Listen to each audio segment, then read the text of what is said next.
start with the name of Allah, who is the most beneficent and the most merciful. Welcome to Imran's studio.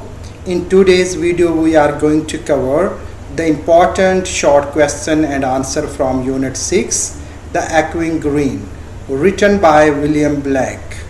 This poem is a beautiful reflection of nature, childhood joy, and the cycle of life. So let's get started. इसके answer ज़रा गौर से सुनिएगा. Our first question is, what pattern of rhyming do you see in the poem and how does it affect the mood?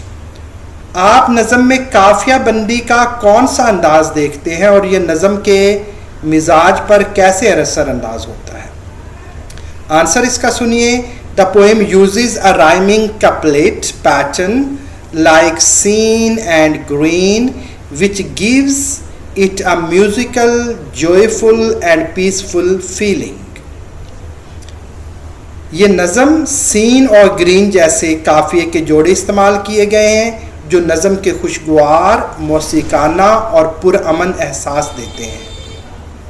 It creates a sense of harmony and flow. इससे नज़म में हम आहंगी और रवानी पैदा होती है. क्वेश्चन नंबर 2 देखें. Can you find example of figurative language in the poem? If yes, what do they added to the meaning? क्या आप नज़म में मजाजी ज़ुबान जो तशबीह या इस्तारा है मिसालें तलाश कर सकते हैं? अगर हाँ तो वो नज़म के मतलब में क्या इजाफा करती हैं? आंसर इसका सुनिए. Yes, the poet uses imagery and metaphor like the sun does descend to represent the passing of time and aging. These devices make the poem more meaningful and deep. जी हाँ, the sun descended जैसे शायर ने जो तशबीहात और इस्तारे इस्तेमाल किए हैं जो वक्त के गुजरने और बुढ़ापे की नुमाइंदगी करता है, ये चीज़ें नज़म को मज़ीद बामानी और गहरा बनाती हैं. Question number 3. Which words or phrases shape your understanding of the poem? कौन से अल्फाज या जुमले आपकी नज़म की समझ को मुतासर करते हैं?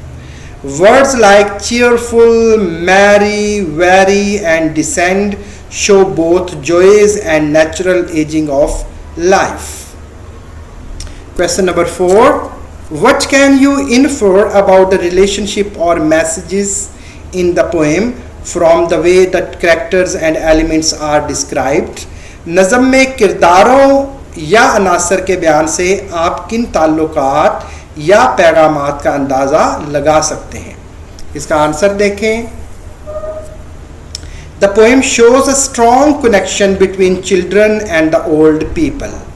नज़म बच्चों और बुजुर्गों के दरमियान मजबूत ताल्लुक को जाहिर करती है. And how they both enjoy the nature, और वो दोनों कैसे फितरत से लुत्फ़ अंदोज़ होते हैं. It suggests that every stage of life has beauty.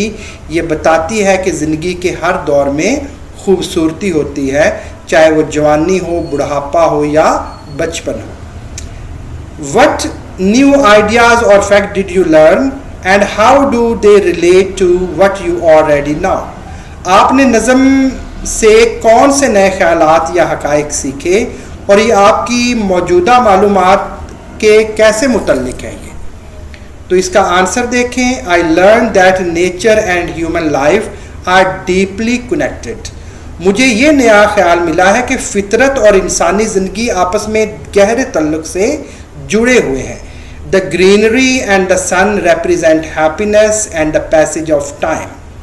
सब्ज़ा और सूरज खुशी और वक्त के गुजरने की नुमाइंदगी करते हैं. Question number 6. How would you put the main idea of the poem in your own words? अब इस पूरी पोएम का मेन आइडिया क्या है, मरकज़ी ख्याल क्या है, आपने वो बताना है. इसका आंसर देखें. The poem tells about the beauty of life from childhood to the old age and how nature reflects our feeling and time. नज़म बचपन से बुढ़ापे तक ज़िंदगी की खूबसूरती और ये कि फितरत हमारे जज्बात और वक्त की अक्कासी कैसे करती है बयान करती है. Question number 7, based on details given दी गई तफसीलात की बुनियाद पर what can you guess about the deeper themes और मैसेजेस इन द पोएम, आप मौज़ूआत या पैगामात के बारे में क्या अंदाज़ा लगा सकते हैं? इसका आंसर देखें। The deeper message is that life moves in a cycle. नज़म का गहरा पैगाम ये है कि ज़िंदगी एक दायरे में चलती है, from youth to old age, जवानी से लेके बुढ़ापे तक। The nature is a silent witness to all these stages, और फितरत इन तमाम मराहल की खामोश गवाह है। इस तरह हमारा ये लेक्चर ख़त्म हुआ। उम्मीद है कि आपको तमाम क्वेश्चन के आंसर समझ आ गए होंगे। तो मैं आपसे ये रिक्वेस्ट करूँगा कि मेरे इस चैनल इमरान स्टूडियो को सब्सक्राइब करें और शेयर करें। अल्लाह हाफिज़।